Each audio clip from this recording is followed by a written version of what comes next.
I'd like to introduce now Doug Brodoway. Doug's an agronomist with UFA and actually just lives down the road here, so we're going for drinks after at his place. He's also a director on our Farming Smarter board, and certainly appreciate the contributions. Looks like you guys have had a really fun year out here with some pretty strange diseases and things like that, so we're going to pass it off to Doug. Doug's going to be pretty quick, I think, and then we'll have some coffee under the tent. We're going to be really quick, I think, here. We're going to roll through this little section of wheat here, and then we'll go down to the far end, and we'll give you a little heads up of what was kind of done to those plots, and I'll ask some questions and see if people can diagnose some of the issues that are going on there that were planned, okay?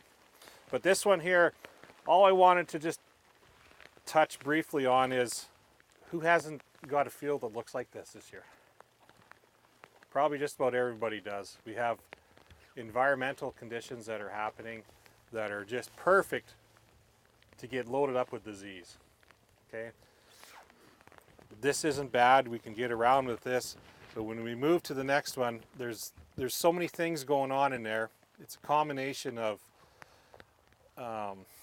you know what, there's rust over here, there's tan spot, there's septoria, and there's actually some wheat streak mosaic going through this area. And that's a topic we can talk about a little later on, but the wheat streak, does everyone know what wheat streak is? Have you seen it in fields? Starting to show up quite a bit. A lot of people don't know what it is, and I was actually fooled a little bit at the beginning of the season. I didn't think we would get it here in southern Alberta, but it is showing up. It's very patchy, so when you look around us, those last 4 little strips there definitely have it. There is some in here, but if you look behind it, it doesn't look bad. So it's kind of one of those things where it's airborne. There's that green bridge effect that happens, and we can talk about that when we get down a little further too. But there's a lot. It just happens this year for some reason. We're seeing a lot more of it. There's no real magic cure for it. It's crop rotation basically is what it is. Straw management issue is what's causing it. So I think over the winter, because of the outbreak that we do have, over the winter there's going to be a lot of conversation about it and how we're going to try to prevent that. But I just wanted you to if no one has never seen stripe rust or tan spot or something, now's your chance to have a peek. Where'd Ken go? Well, he buggered off. If we want to just move down to the end, actually, I was in here earlier this morning and seeing it all. Daryl, where's your Hawkeyes? Daryl Niwa, your Hawkeyes. Just help me pick out some of this disease factors here, just so we can show the people some of this. There is a stripe rust in here, so just let me see if I can find some more. Well, I don't want to touch it.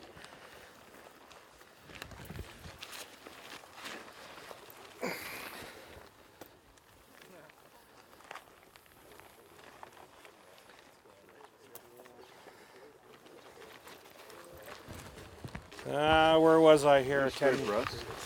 Find some rust? There. You touch it, I don't want to. I'll touch it. Yeah. So, I'm thinking maybe you ladies have never seen it. As you can see the streaks through here, and it's rusty. If you're actually to peel that off, touch it on your pants, if you walk through the whole field, you're going to come out and you're going to have orange pants. I'll pass that around if no one's in. I'm sure everyone's seen it. It's rust.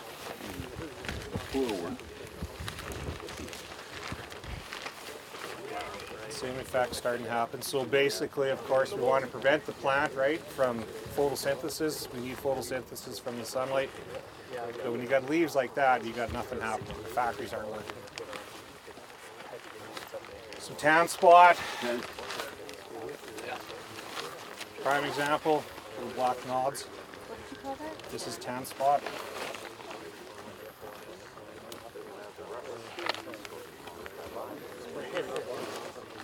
What do you call this one? That's a 4.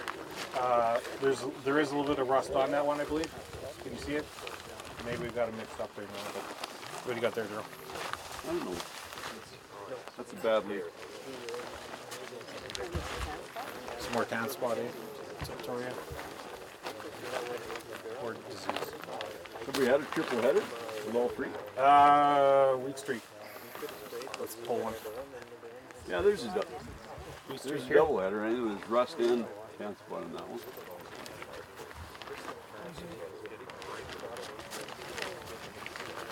Yeah, there we go. So you got your rust, the streak, right? Rust through the edges here. Okay. And you got your black dots, your tan spots showing up. That's all I just wanted to show you guys. Just you've probably all seen that in your fields, but there's so much out there this year that it's. I know you guys never have it. You don't touch it. Don't tell me.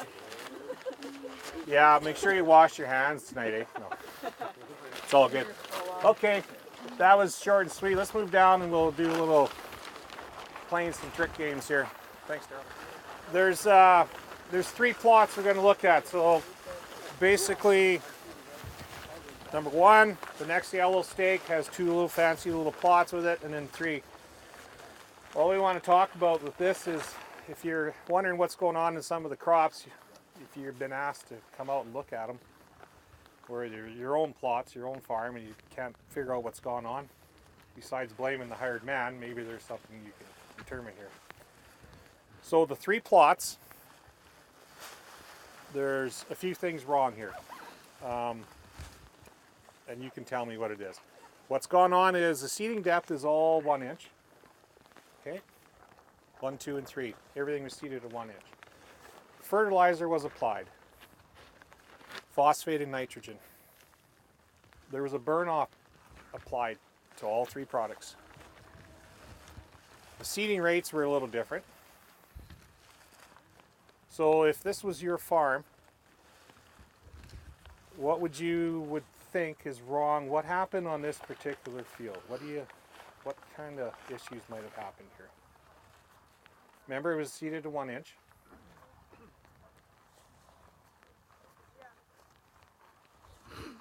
Remember, everything was burnt off. Obviously, you didn't use the greatest burn-off product, because you still see there's some narrow-leaf hawksbirt here, and it's kind of late.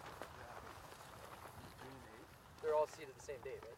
Yeah. Well, I was so wet here, couldn't get them in any earlier. Right? A little spicy fertilizer. Yeah.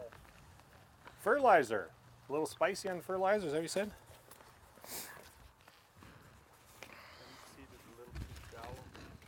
What do you think about seeding? What do you think about seeding rate? I said that it was all seeded 1 inch, but I didn't say it were all seeded properly. That's a good question.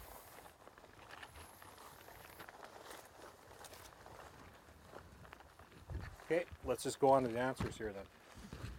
Seeded at 1 bushel, very light. Okay.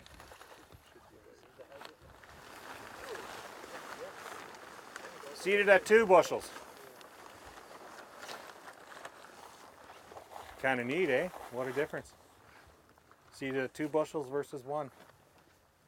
Drier conditions, all seeded at 1 inch depth. Was the germination test done on the seeds? We did vigor, germ, everything on them. Yeah. This one had a little extra juice thrown at it. This one had a little bit of UAN thrown on it later. So UAN, liquid nitrogen, was sprayed on this. And if you look at some of the tips, besides the disease that's on them, you can see that there's a little bit of burning on some of the tips. That is a result of UAN with a flat fan nozzle. So it wasn't a drip nozzle. Just come on here and blew some on, trying to get a little more nitrogen, because that one didn't look very good. Thought it was nitrogen, kicked on some more fertilizer, and away it went. But it also caused some damage. Still got to the disease issue. The disease pressure is coming on as well. Standability is nice, so hey, look at the plants. Clean between the rows. Looks pretty good, I think, for a southern Alberta crop. We move to the next one.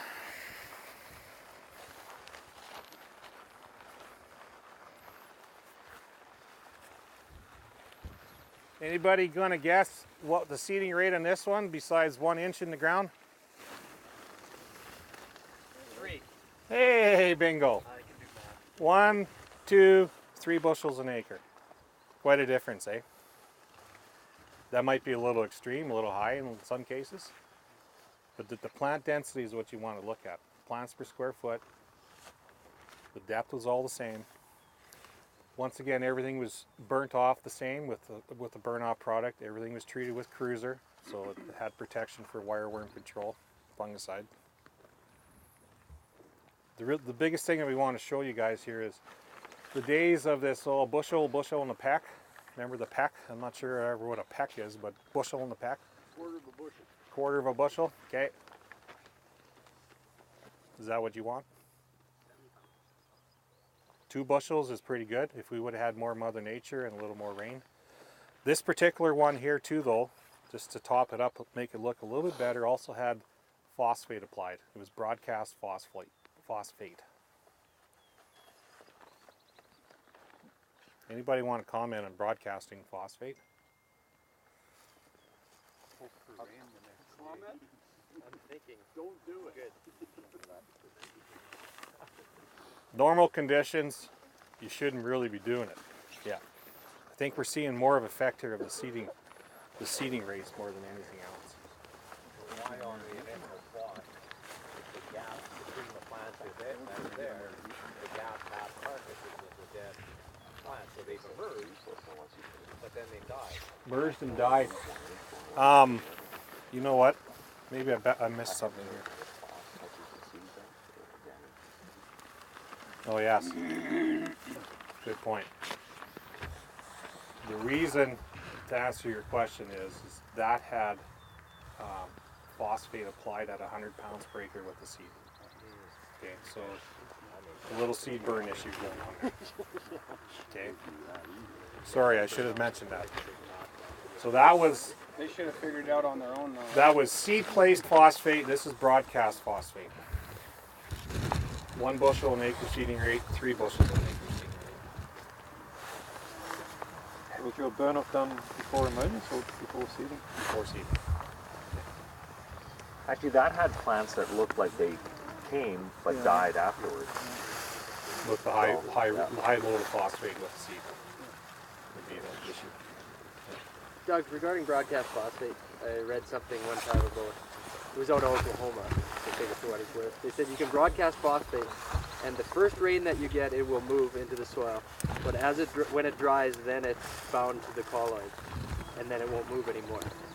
Is there something to it, or? Phosphate doesn't move very far, period. But what they said was, as long as it's wet and raining, it will go, but it will not move after it dries. That's the end of its moving. I believe you're right on that. But phosphate normally does not move, probably more than that. It would depend how much. The nitrogen in the phos will move more, but the phos itself is why you always want the phos close to the seed.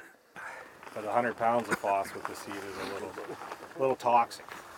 Right? The general research was that phosphorus didn't move at all. They have since done more studies and found that there is movement, like you say. And it isn't huge, but there is some. But when we look at the zero tillage side of things, we're definitely seeing a much higher stratification of phosphorus on the top. And it's actually not from the fertilizer, it's from the amount of biomass that ends up on top of the surface and doesn't get mixed in. So that's why there are the odd people that think that a light tillage under a zero-till system once in a while might not be a bad thing for that reason, to help get some of the phosphorus deeper down into the soil profile.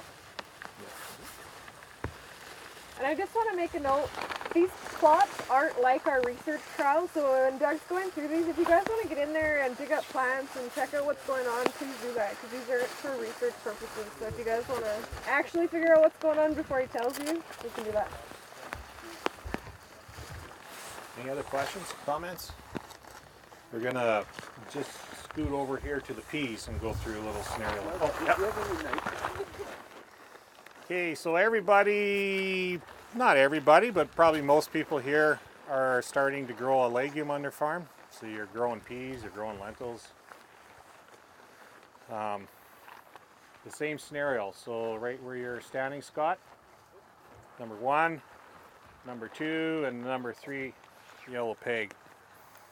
So, just a little history on these peas. The peas were all seeded. Every tripod here was seeded at 2 inches. There was 40 pounds of phosphate applied with the seed. Pre-seed burn off was with the glyphosate, and where we did the in crop that had Odyssey with the Matador on it. The seeding dates were different though. The dates were all the same. Yeah.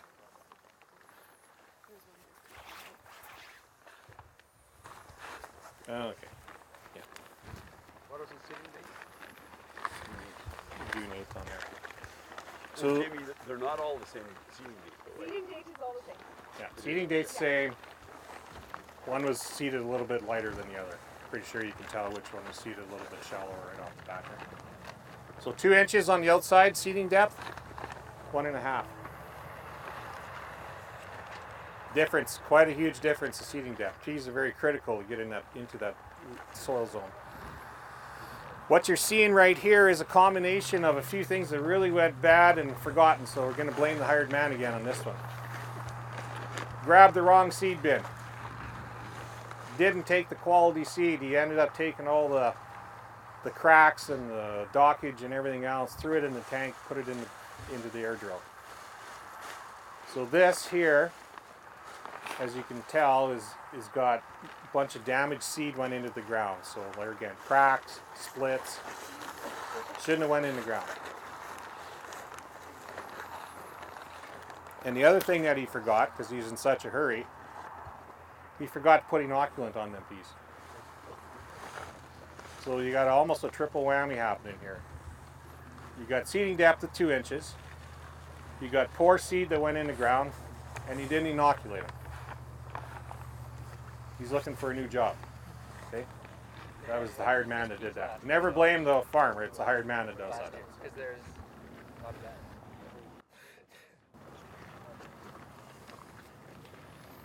Okay, so that's number one. You don't want that field.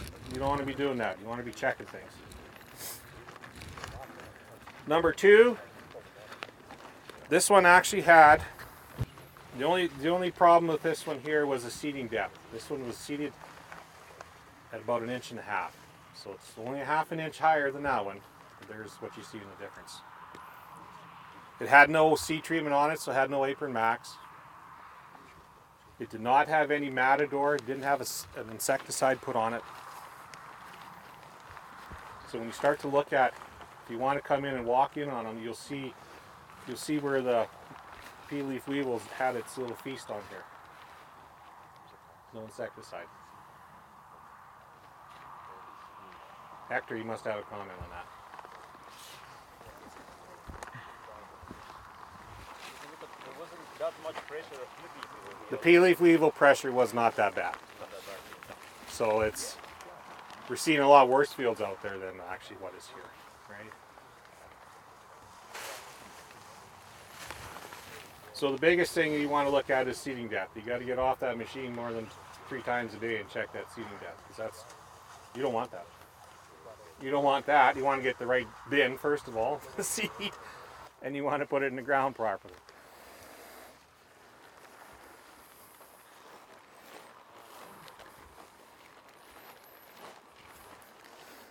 This last one down here, this one got skipped a little bit. It never did get any phosphate with it. So once again, you can see the emergence difference of this one even to the second one there. Even though that had phosphate, but the depth was different, you can see the difference of the plants, the height of the plants. This one also,